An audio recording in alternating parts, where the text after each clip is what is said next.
ይህ የቡልጋሪያ ጠንቋይ ታሪክ ነው።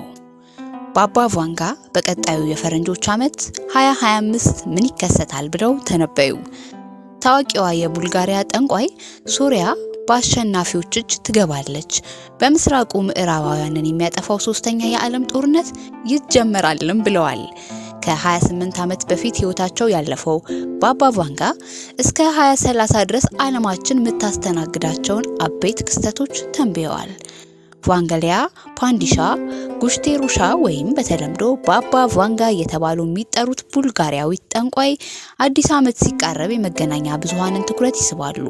አይነ ስውሯ ባባ ቫንጋ በ85 ዓመታቸው በፈረንጆች 1996 ህይወታቸው ቢያልፍም እስከ 2030 ዓለማችን የምታስተናግዳቸውን አበይት ክስተት ተንብየዋል።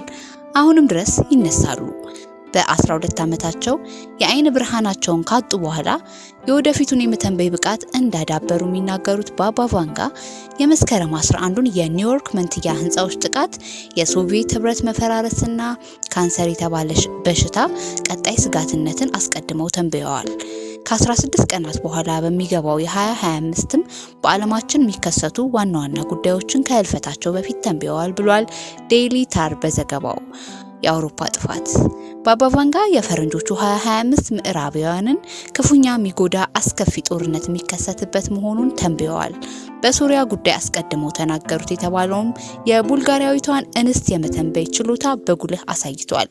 ሶሪያ በመጨረሻ በአሸናፊዎች እጅ ትወድቃለች፣ አሸናፊው ግን አንድ አይሆንም ያሉት ባባ ቫንጋ በምስራቅ ምዕራባውያንን የሚያጠፋ ሶስተኛ የዓለም ጦርነት ይጀመራልም ሲሉ ተንብየዋል።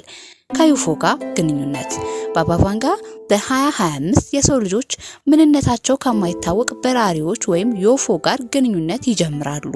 ይህም ምናልባት ዓለም አቀፍ ቀውስ ያስከትላልም ይላሉ። የአሜሪካዋ ኒው ጀርሲ ከአንድ ወር በላይ ዩፎ ይሁን ድሮኖች እስካሁን በውል ያልተለዩ በራሪ አካላት በሰማይ እያንዣበቡ ነው። ዶናልድ ትራምፕ በምርጫ ቀስቀሳቸው ካሸነፉ የአሜሪካ መንግስት በዩፎዎች ዙሪያ ያለውን ዝርዝር መረጃ ይፋ እንደሚያደርጉ ቃል መግባታቸው ይታወሳል።